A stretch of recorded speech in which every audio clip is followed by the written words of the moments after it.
Hello, I'm back with another video. In this one, I'm going to be talking about onboarding and basically there's three options in terms of how you onboard your client into your fitness business. And I'm going to run through those just now and I'm going to tell you exactly how to automate those. So let me pull up handy Miro again. And I'm going to walk through those three different options. So let me zoom in.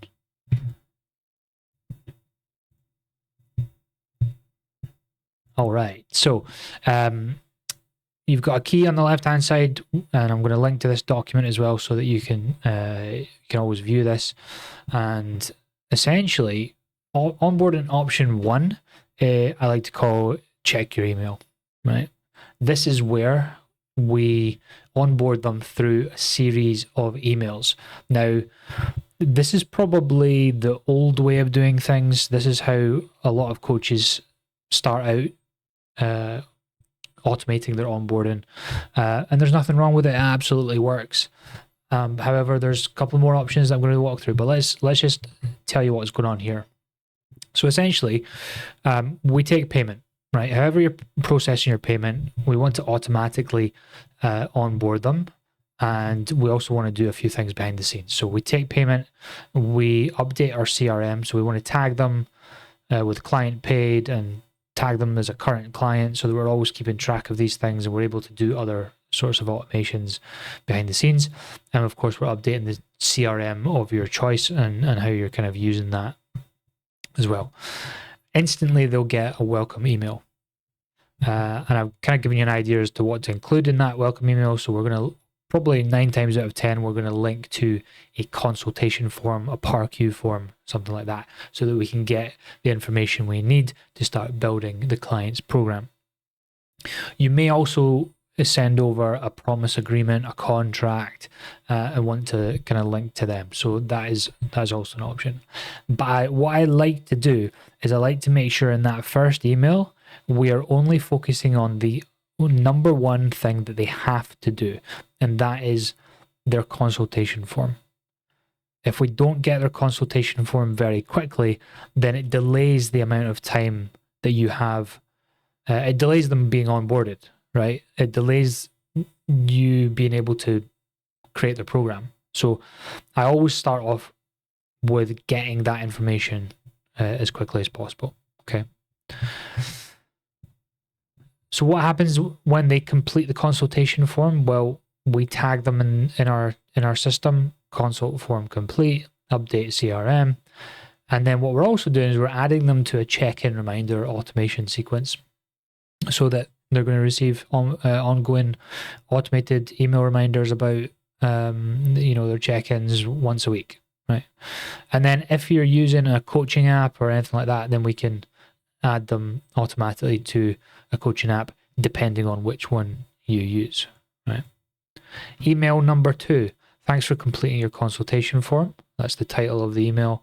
What do we include in this email? Well, we might link to a Facebook group, a WhatsApp group, and you might also link to the training app that you use and ask them to download it, right? So just a little bit of setup and introducing them to the community aspect. Then we might wait a day, and email number 3 is before we get started. And this will include like next steps and possibly booking on an induction call, a game plan call, whatever you want to call it, right? So they book that game plan call and then they get tagged in the system again and they go into an automated call reminder sequence, right? They then have that game plan call, and by this point, they're fully onboarded, you're all set up, and they're ready to start the program, right? So 3 emails. I've seen some coaches where this has been 5 emails across the course of 5 days. I've seen some coaches just send 1 email or even just 2 emails. It really depends on how you want to onboard your client into your program and what information you need to get from them, and do they need to join a Facebook group or a WhatsApp group and so on, right? Now, that is the sort of email process. Here's an example of what that first initial email might look. Welcome to the team. Absolute pleasure to have you on board. Before we get started, please complete the below steps. Complete the consultation form. Big, bold button that you cannot miss. Click here right now. Get started filling that out. Right. That's the number one action we want them to take. Number two, promise agreement information, and then, hey, last but not least, here's a link to a video where I'm going to cover the journey you're about to go on, a little bit of a welcome video, right? And that's it. That's what we've got set up for this coach. Once they complete that consultation form, then they get the next email and so on, right? Option number two, what I like to call look like a pro, right? Very similar setup here. Payments processed, we update them in the CRM, we send them a welcome email. In that welcome email, there is one link, and it's a link to an onboarding page, and it's just a landing page, right? They go to that landing page, and there's usually an introduction or a welcome video, and there'll be a link to fill out their consultation form, or sometimes multiple forms, depending on what information you're trying to get from them, right? But again, the number one action is get the information from them, and we're doing it via a landing page this time. So you can see here the setup is exactly the same. They fill out the consultation form. But what happens is instead of sending them email, once they fill out that consultation form, they go to landing page number two. They get redirected to landing page number two, which in this case is a promise agreement, where we're outlining the promise agreement and they sign a form, right? That promise agreement gets signed. We update them in the system. And then they automatically get taken to landing page number three. Download the apps, access Facebook, download the training app, whatever that might be. Once they've done that step, they go to landing page number four, where there's a next steps video and possibly even booking on a game plan call, right? And again, they go through the same thing. What does that look like? Well, it could look something like this, right? Landing page, logo at the top, outlining, hey, there's 6 steps in this, onboarding sequence. Welcome video, a little bit of information. And here we want them to, in this case, this coach asked them to fill out a lifestyle audit, which is the consultation form. We want them to look at an agreement, and we want them to book on a performance call, and we want them to do all these 3 things at this point in time, right? That's how this particular coach does it, right? It can be set up in any way, and it's unique to you and your business, right? At the end of the day, but this is the framework. This is how you would do it via landing page. And I like this is because it actually, it forces the client to go through all of the steps there and then, right?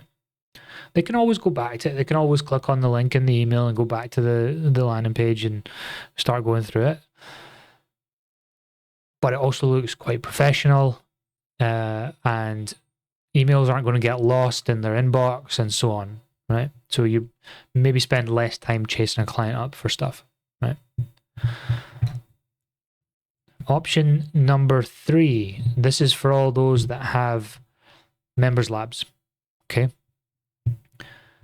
The process is very, very similar to the landing page option. Why would you choose a members lab over a landing page onboarding? Well, the reason is you might want to track exactly how the client goes through that process. We might want to get them to mark it off as completed so that we know exactly what steps they've completed and when, right? It makes it easier for you to kind of chase up the client if need be. And what it also does is it allows you, once they've gone through that onboarding in the members lab, you can then open up the whole members lab to them, and they can access other content that you might have available in your lab, right? So as you can see, they pay. Then email number 1, the link in that email is a link to sign up to the members lab. So they go there, they create an account. Then once they've created an account, they've got access to the lab or the onboarding part of the lab, and they start to go through that. there's a video, there's a link to the consultation form. They fill out the consultation form. Then there might be a promise agreement. Then maybe a video about accessing the apps and so on. Then the next one, they're marking this off as they go, right? Next steps video, book a game plan call. They have the game plan call, and then at that point, maybe they get full access granted to, they can access the rest of the content within the lab, right? That's another option. Okay. What does that look like? It could look like something like this. So here we've got really nice designed members lab that's on point with their branding and so on. We've got video, we've got our steps here on the left hand side, and we've got a mark as complete button, right? So they watch the video, click that, they go to the next step, and so on. Really nice, really professional. So if it was me, my preference would be either of these, right? If you don't have a members lab, then setting up landing pages to go through your onboarding, it looks good. But failing that, if you want to just get going straight away, then setting up an email sequence is also ideal. Anyway, hope that helps. As always, if you've got any questions at all, come back to me. Always happy to help. And I will speak to you soon.